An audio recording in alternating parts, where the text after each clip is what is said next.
Assalamualaikum warahmatullahi wabarakatuh.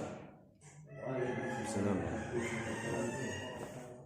Alhamdulillah nahmaduhu wa nasta'inuhu wa nastahdihi wa natubu ilayh wa na'udzu billahi min shururi anfusina wa min sayyiati a'malina man yahdihillahu fahuwal muhtadi wa man yudlilhu falan tajida lahu waliyyan mursyida.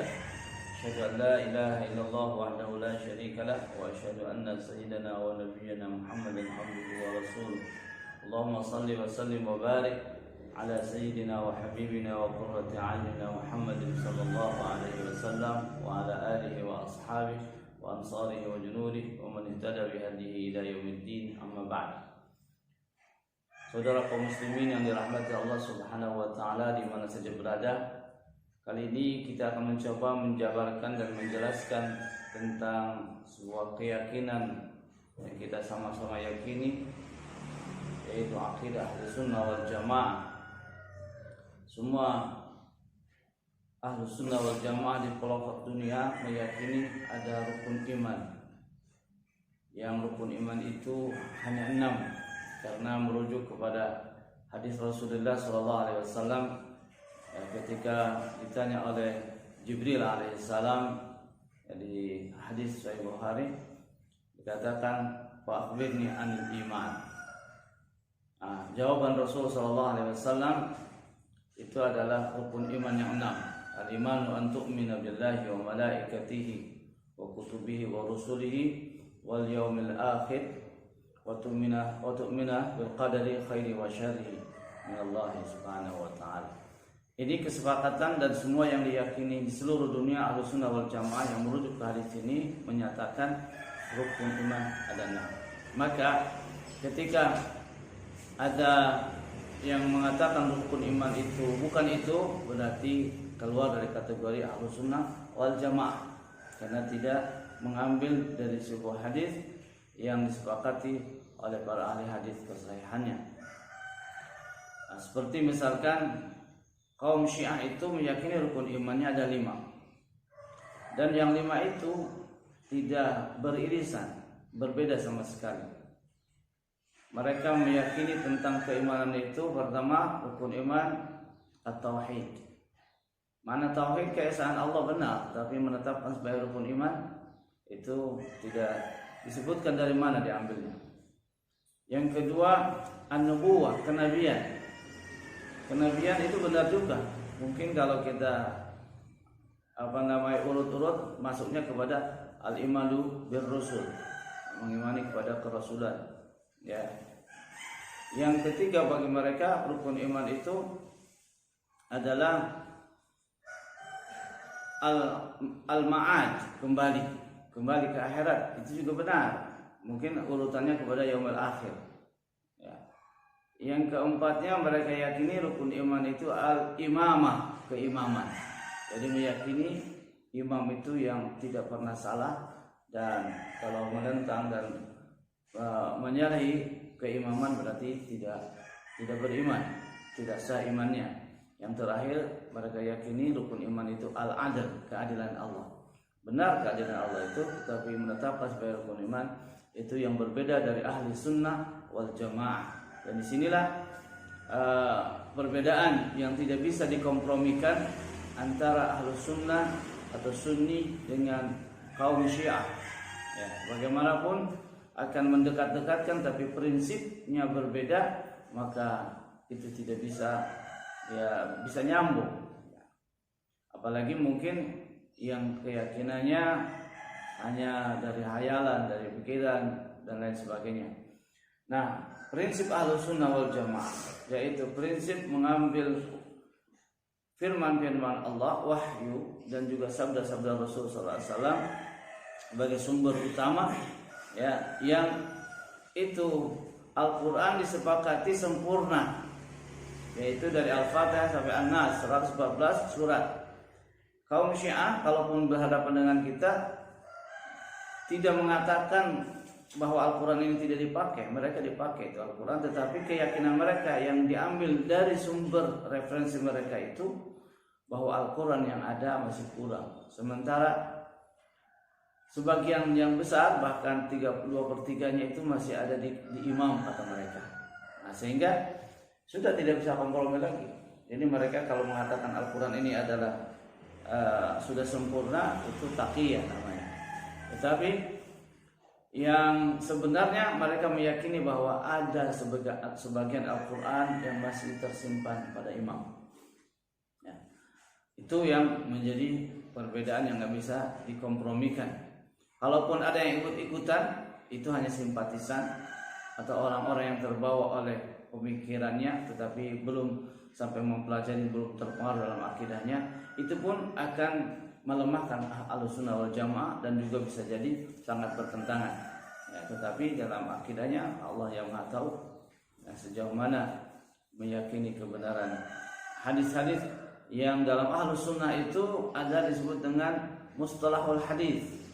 Artinya segala ilmu yang mengkaji tentang selak-beluk hadis, tentang sanad, tentang matan, tentang perawi, rijalul hadis dipelajari, sehingga ada klasifikasi hadis, ada yang makbul, ada yang mardud. Makbul diterima, mardud ditolak. Yang makbul itu ada sahih, ada hasan. Itu dipelajari. Hasil penelitian dari sanad hadis itu sendiri, dari akumulasi hadis-hadis yang riwayatnya banyak, mana yang dipakai, mana yang rajih, itulah mustalah hadis.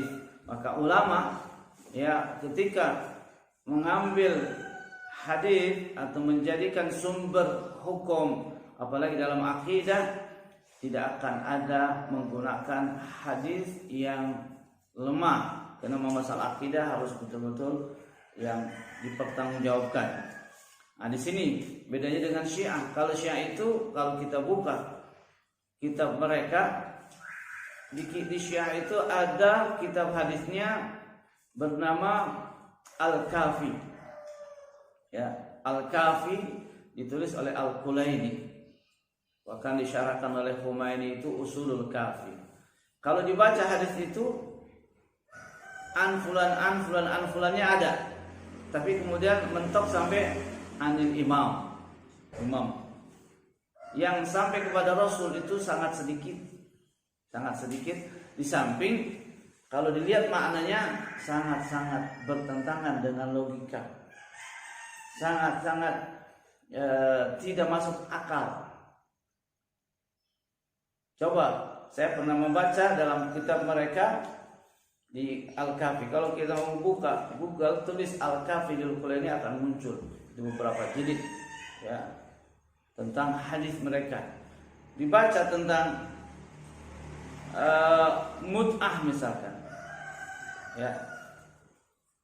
Mut'ah artinya nikah yang kesepakatan antara laki-laki dan perempuan tanpa ada wali dan lain sebagainya, kesepakatan mut'ah itu dihalalkan oleh mereka. Padahal Ahlussunnah wal Jamaah sudah awalnya itu awal Islam ada dihalalkan ketika para prajurit kaum muslimin nggak pernah pulang sehingga dibolehkan mut'ah, tetapi kemudian ada hadis Rasulullah SAW yang menunjukkan haram untuk sampai hari kiamat.